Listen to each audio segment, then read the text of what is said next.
तो जो आज हम स्टार्ट करने जा रहे हैं। एक्चुअली मैंने आपको जो पिछला वीडियो थे उसमें HTML के बेसिक्स मैंने आपको बताए थे कि बेसिक कैसे चलती है।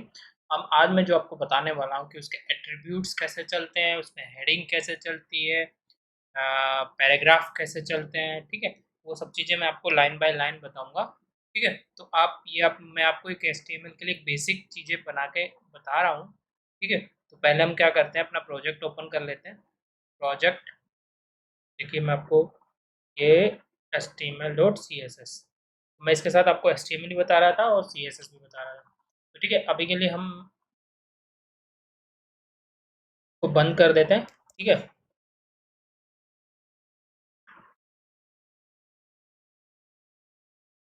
ये हमारा हट गया। ठीक है, तो अरे, मैं टाइटल को बंद कर देता हूँ। तो अभी मैं कोड को यहाँ से हटा देता हूँ। अभी देखिए, अब मैं आपको एक एक चीज़ें इसके अंदर करके बताऊंगा। सबसे पहले मैं आपको एट्रीब्यूट्स बताऊंगा। ठीक है, एट्रीब्यूट्स क्या होते हैं? ठीक है, जो आपके एचटीएमएल टैग में, जैसे मान लो ये एक एचटीएमएल टैग है आपका, मान लो मैं लिख देता हूँ इनपुट, ये एक एचटीएमएल टैग है। अब मैंने लिख दिया टाइप इक्वल टू, देखिए ये इसके एडिशनल इन्फॉर्मेशन दे रहे हैं। जैसे देखिए ये बटन टाइप का होगा, या ये चेक बॉक्स टाइप का होगा, या इसमें कलर आएगा, या इसमें कोई डेट आएगी, कोई डेट टाइम आएगा। ठीक है, ये फिक्स्ड होते हैं। यानी कि जब आप देखिए, मैं इसको एक बार आपको करके दिखाता हूँ।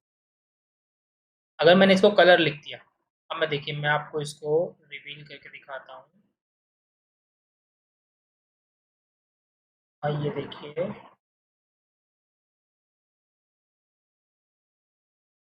ये देखिए, आप यहाँ से क्या कलर चूज कर सकते हैं कोई भी।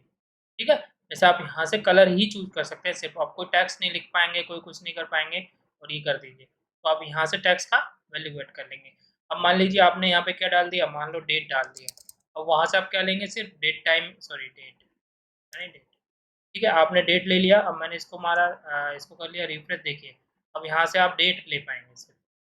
ठीक है, इस तरह से आप कोई भी डेट सेलेक्ट कर लीजिए, अप्लाई कर लीजिए, देखिए ये डेट आ गई।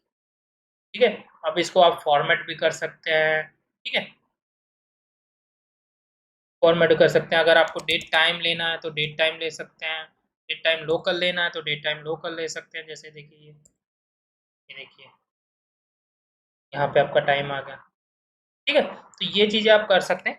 ठीक है, अब देखिए ये आपको इन्फॉर्मेशन क्या देता है, ये इन्फॉर्मेशन देता है कि आप जब भी कोई एक HTML एलिमेंट्स होता है, उसकी जो एडिशनल इन्फॉर्मेशन होती है वो एट्रीब्यूट्स होते हैं उसके। जैसे टाइप एक एट्रीब्यूट है उसका। ठीक है, जैसे आप कोई नेम देते हैं, कोई अल्ट टैग देते हैं, तो वो उसके एट्रीब्यूट्स होते हैं। ठीक है, जैसे मान लो आपका ये एक इनपुट लिंक बनाना है आपको, तो लिंक किसके बनाना है, HERF आपको बनाना पड़ेगा। HERF मान लो आपको गूगल के साथ लिंक बनाना, तो आप ऐसे लिख सकते हैं। मान लो आपने ऐसे लिख दिया। ठीक है, क्या लिख दिया, ऐसे लिख दिया आपने। ठीक है, अब आपने ऐसे लिख दिया। अब मान लो आप यहाँ जाइए।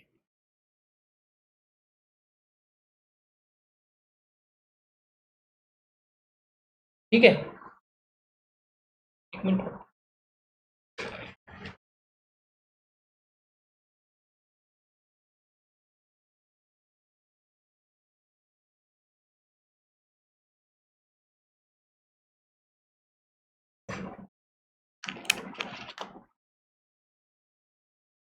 ठीक है, तो आप जब भी यहाँ पे जाएंगे तो आपने ये लिखा। अब देखिए मान लीजिए अब मैंने इसको बंद कर दिया, तो ये देखिए अब आप जाएंगे, मान लीजिए आपने ये किया। अब देखिए आप यहाँ पे अगर मैं इसको रिफ्रेश कर दूँ, ठीक है, नहीं सॉरी, अच्छा मुझे लिखना पड़ेगा लिंक टू गूगल। ठीक है, ऐसे अगर मैंने लिख दिया लिंक टू गूगल, तो आप इसको हटा दीजिए एक बार के लिए। ठीक है, लिंक टू गूगल लिखा, इसको आपने हटा दिया। अब देखिए मैं इसको एक बार रिफ्रेश करता हूँ। देखिए लिंक टू गूगल, अगर मैं गूगल पे लिंक कर दूंगा तो ये गूगल पे चला जाएगा। ठीक है, तो ये देखिए ये इसका एट्रीब्यूट है, ये इसको एडिशनल इन्फॉर्मेशन दे रहा है। ठीक है, तो एडिशनल इन्फॉर्मेशन जब भी हम लेते हैं तो वो, जैसे इमेज का एक आपको इमेज डिस्प्ले करनी है, उसका SRC एक एट्रीब्यूट हो गया, उसमें हाइट एंड विड्थ देनी है तो वो एक एट्रीब्यूट्स हो गए उसके। ठीक है, आप मान लो जी आप कोई एब्सोल्यूट देना चाहते हैं, आप ठीक है? तो एब्सोल्यूट यूआरएल देना चाहते हैं। मान लो आप किसी भी जो एब्सोल्यूट यूआरएल मतलब जैसे मान लो ये गूगल मैंने डॉट कॉम दिया है, तो ये एक एब्सोल्यूट यूआरएल हो गया, ठीक है? और जब आप किसी लिंक करते हैं किसी इमेज को, होस्ट हो किसी विदिन द वेबसाइट, यानी कि आपका कोई आपकी वेबसाइट के अंदर ही कोई लिंक आप बनाना चाहते हैं, ठीक है? तो वो आपका रिलेटिव यूआरएल होता है, ठीक है? जैसे आपका मैं आपको एक समझाता हूँ, देखिए एब्सोल्यूट यूआरएल क्या होता है? जैसे आपने किसी एब्सोल्यूट यूआरएल क्या होता है कि जैसे आपने किसी गूगल पे कोई गूगल से कोई इमेज उठाई और उसका यूआरएल आपने दे दिया, तो वो गूगल पे रिडायरेक्ट कर देगा। एब्सोल्यूट यूआरएल क्या है कि आपने कहीं पे लोकली स्टोर कर ली अपने डेटाबेस में और या अपने फ़ोल्डर लोकेशन पे, तो वहाँ से आपने उसको उठा लिया। तो दैट्स कॉल्ड रिलेटिव यूआरएल। तो आपने अंदर इंटरनली विदिन द प्रोजेक्ट उसको उठाया है, तो वो आपका रिलेटिव यूआरएल होता है। जब आप उसको बाहर से कहीं से कॉल करके लेके आते हैं या फिर किसी एक्सटर्नल यूआरएल से कोई इमेज कॉल करके लाते हैं, तो उसे हम एब्सोल्यूट यूआरएल बोलते हैं, ठीक है? आपने क्या बोल दिया आपने इसके जो एट्रिब्यूट्स ऐसे ही काम करते हैं, ठीक है? जब आप देखिए मैंने आपको क्या बताया था जैसे ये आपका ये आपका एक एब्सोल्यूट यूआरएल है, ठीक है? ये गूगल से आ रहा है। अगर मैं यहाँ पे ये तो ख़ैर लिंक है, तो लिंक तो आपका एक्सटर्नल पे ही बनेगा। मान लीजिए आप इमेज पे कोई एसआरसी दे देते हैं, ठीक है? मान लीजिए इमेज जैसे मैं आपको ये बता रहा हूँ जैसे ये अगर मैंने एसआरसी दे दिया यहाँ पे और कोई मैं एक गूगल पे गया मान लीजिए, यहाँ पे मैंने गूगल पे खोला कोई इमेज, ठीक है? मैंने लिखा गूगल इमेजेस ले लेता हूँ कोई भी, ठीक है? गूगल इमेज ले लिया मैंने, अब मैंने गूगल इमेज ले लिया, अब मैंने कोई इमेज सॉरी मैं ऐसे नहीं लेता, मैं यहाँ से ले लेता हूँ, ठीक है? इमेजेस से कोई भी इमेज ले लेता हूँ,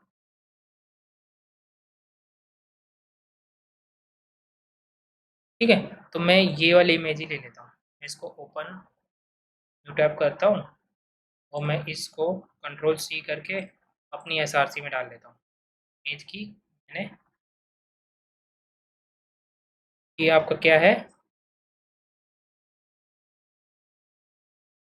तो क्या बोलेंगे हम? तो बोलेंगे हम मैं यहाँ पे एक कमेंट डाल देता हूँ, तो बोलेंगे हम एब्सोल्यूट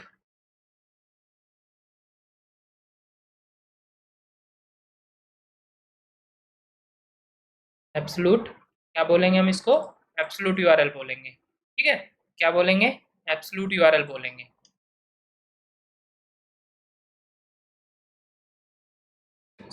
ठीक है? ये देखिए यहाँ पे लिख देता हूँ मैं एब्सोल्यूट एब्सोल्यूट यूआरएल। क्या बोलेंगे हम इसको? एब्सोल्यूट यूआरएल यूआरएल, ठीक है? एब्सोल्यूट यूआरएल बोलेंगे। अगर मैं इस इमेज में मैं एक और इमेज का टैग बना लेता हूँ, ठीक है? इसको बोलेंगे हम रिलेटिव यूआरएल, ठीक है? रिलेटिव यूआरएल के लिए मैं क्या करता हूँ, इस इमेज को सेव कर लेता हूँ, ठीक है? या फिर मैं कोई ऐसी इमेज उठा लेता हूँ, मान लीजिए सैमसंग का मैं लोगो उठा लेता हूँ, कॉपी कर लेता हूँ और मैं अपने यहाँ पे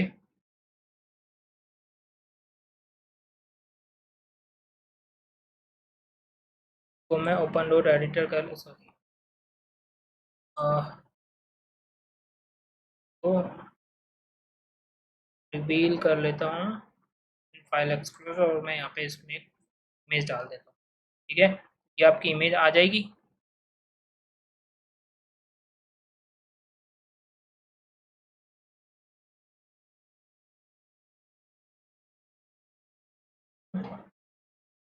ठीक है?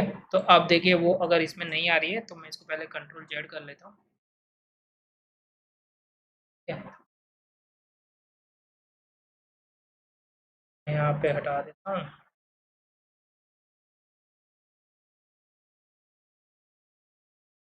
ठीक है? और मैं इसको इसका जो है नेम ले लेता हूँ कंट्रोल सी और इसको दे दिया और ये फाइल क्या है? पीएनजी। क्या लिखना है ये? डॉट मैंने पीएनजी लिख ली, ठीक है? अब देखिए अब मुझे इमेज में यहाँ जाने की ज़रूरत नहीं है, मेरे को ये लिखने की ज़रूरत नहीं है। आप चाहें तो अल्ट लिख सकते हैं, ठीक है? ये देखिए, ठीक है? अब मैं आपको चला के दिखाता हूँ। बंद करते हैं पहले अपना जो फाइल रिवील करते हैं, और मैं आपको ये वाली टेस्ट फाइल चला दूँ। ये देखिए आ गया ना। ये आपका क्या है, रिलेटिव यूआरएल था जो मैं बाहर से कॉल करके लेके आया था। देखिए ये बाहर से कैसे कॉल होके आ रहा है, देखिए ये बाहर से कॉल होके आ रहा है क्योंकि एसआरसी डेटा इमेज से बन रहा है। कौन सी इमेज बन रही थी, जो यहाँ पे हमारी एक इमेज मैंने ओपन की थी, और ये हमारा रिलेटिव पाथ है जो हमारे इंटरनली एक ये फाइल से आ रहा है। This is attributes. ठीक है, तो ये एचटीएमएल के एट्रीब्यूट्स हैं, हम एचटीएमएल के एट्रीब्यूट्स को ऐसे यूज करते हैं। ठीक है, तो ये हमारा हो गया। ठीक है, अब मुझे इसके जो आपको एट्रीब्यूट सिखाना है, अब मेरे को हेडिंग सिखानी है। ठीक है, अब मैंने आपको एट्रीब्यूट्स बता दिए कैसे होते हैं, कौन कौन से एट्रीब्यूट्स होते हैं। ठीक है, अब हेडिंग कैसे चलती है, मान लीजिए आपका देखिए H1 जो हेडिंग्स होती है वो आपके एक्चुअली क्या करती है, हेडिंग्स क्या करती है, हेडिंग एक्चुअली आपका जो आपके वेब पेज के अंदर टाइटल्स और सब टाइटल्स को डिफाइन करती है। ठीक है, तो छोटी जो सबसे बड़ी होगी वो सबसे बड़ी हेडिंग्स होगी, और टाइटल्स और सबटाइटल्स को डिफाइन करती है। आप जैसे उसको डिस्प्ले करना चाहे वैसे आप डिस्प्ले कर सकते हैं।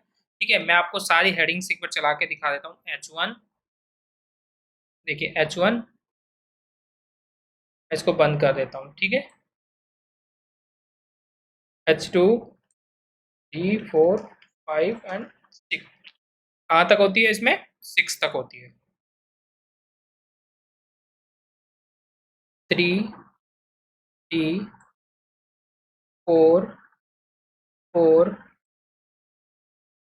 5, 5, 6, 6। ठीक है, 6 तक होती है सिर्फ हेडिंग्स। अब देखिए मैं इसके अंदर आपको दिखाता हूँ, इनका डिफरेंस दिखाता हूँ क्या है। ये देखिए ये ठीक है, अब मैं इसको सेव कर देता हूँ, आपको रिवील करके दिखा। ये देखिए डिफरेंस आपको पता लग गया कि जो H1 होता है वो सबसे बड़ा होता है। ठीक है, अब हेडिंग का इम्पोर्टेंस क्या है कि जो आपका सर्च इंजन है वो आपके हेडिंग्स को इंडेक्स करता है। ठीक है, आपके जो हेडिंग्स का इम्पोर्टेंस क्या है, क्योंकि जो सर्च इंजन है वो टाइटल्स को अलग पढ़ता है, सब टाइटल्स को अलग पढ़ता है। Actually most of the time जो हेडिंग्स है वो हेडिंग्स इसलिए काम आती है क्योंकि वो आपके जो डेटा को क्लासिफाई करने के लिए काम आती है कि ये है, ये आपका टाइटल है, ये सब टाइटल्स है। ठीक है, और और अब जो आपका जो आपके हेडिंग्स होती हैं उसको आपके जो पेज को इंडेक्सिंग करने में बहुत आती है। जो एसईओ होता है ना, एक्चुअली एसईओ आपके पेज में रैंक करता है, और रैंक करने के बाद आपकी हेडिंग के थ्रू ही वो आपको रैंक करता है।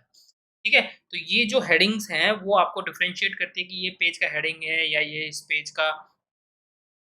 ठीक है, तो आप इस तरह से आप यूज़ कर सकते हैं। ठीक है, तो जो आपकी जो यूज़र्स हैं, वो आपके पेज को क्या करते हैं, स्किम करते हैं। स्किम मतलब कि आपके पेज को सर्च करते हैं बाय द हेडिंग। यानी कि जैसे ही कि आपकी हेडिंग दिखेगी कि मान लो ये एक, मैं आपको ये समझ लेता हूँ कि जैसे ये how to make an video on YouTube, तो ये आपकी एक हेडिंग हो गई, तो ये H1 में आनी चाहिए। ठीक है, अब यूट्यूब कहीं पे आपको लिखना है तो वो यूट्यूब इतना मेन इंपॉर्टेंट नहीं है, तो आप उसको S6 में लिख सकते हैं। ठीक है, बेस्ड ऑन द हेडिंग आप डिफाइन कर सकते हैं कि आपका यूजर किस तरह से आपके पेज को रेक्टिफाई करे, कैसे पढ़े। ठीक है, तो ये आपका S6 में आता है। ठीक है, जितनी आपकी बिगर हेडिंग होगी वो आपका सब टाइटल होगा, जितनी आपकी बड़ी हेडिंग होगी वो आपका टाइटल होगा। ठीक है, आप फ़ॉन्ट साइज़ से भी हेडिंग बना सकते हैं। ठीक है, आप ठीक है, जो आपका हेडिंग जो एलिमेंट होता है वो बाय डिफ़ॉल्ट एक विड्थ लेता है या एक फ़ॉन्ट साइज़ लेता है। ठीक है, आप उस फ़ॉन्ट साइज़ को चेंज भी कर सकते हैं, ऐसा कोई वो नहीं है कि आप फ़ॉन्ट साइज़ चेंज नहीं कर सकते, आप फ़ॉन्ट साइज़ को चेंज भी कर सकते हैं। ठीक है, तो H1 कैसे चलता है, पहले H1 सबसे बड़ा होता है, उसके बाद S2 चलता है, S3 चलता है। ठीक है, ये हेडिंग्स के प्रॉपर वे। आप ध्यान रखिएगा, हेडिंग्स का मेन यूज़ एसईओ में होता है, जहाँ पे सर्च इंजन ऑप्टिमाइज़ेशन किसी पेज का होता है, किसी पेज को हमें रैंक कराना होता है। तो इनका बहुत मेन इंपॉर्टेंट यूज़ है। ठीक है, तो जब भी आप किसी भी चीज़ की हेडिंग बनाएँ तो उसको H1 में रखें। लेसर देन आप उसकी हेडिंग को, जो अगर आपको लगता है कि मोस्ट इम्पोर्टेंट नहीं है, उसके बाद उसको लेस करते चले जाएँ, S2 चले जाएँ, S3 चले जाएँ, व्हाटएवर इट इज़, जो आप यूज़ करना चाहें उसको यूज़ कर सकते हैं। ठीक है? तो जो H1 है वो आपकी मेन हेडिंग होगी ऑलवेज़। ठीक है? अब मैं आपको बताता हूँ कि मैं आपको इसमें 3 चीज़ बताने वाला हूँ। एक तो मैं आपको हेड एट्रिब्यूट बताने वाला हूँ, हेडिंग बताने वाला हूँ, और मैं आपको पैराग्राफ्स बताने वाला हूँ। ठीक है? पैराग्राफ क्या करता है, ठीक है? ठीक है, पैराग्राफ क्या होता है कि पैराग्राफ कभी भी जब आप पी इसमें एलिमेंट लगा देंगे, मान लीजिए देखिए मैं आपको दिखाता हूँ, अगर आपने इसके अंदर पी लगा दिया, ठीक है, तो पी क्या करेगा, P always new line start होता है, ठीक है, paragraph always new line start होता है।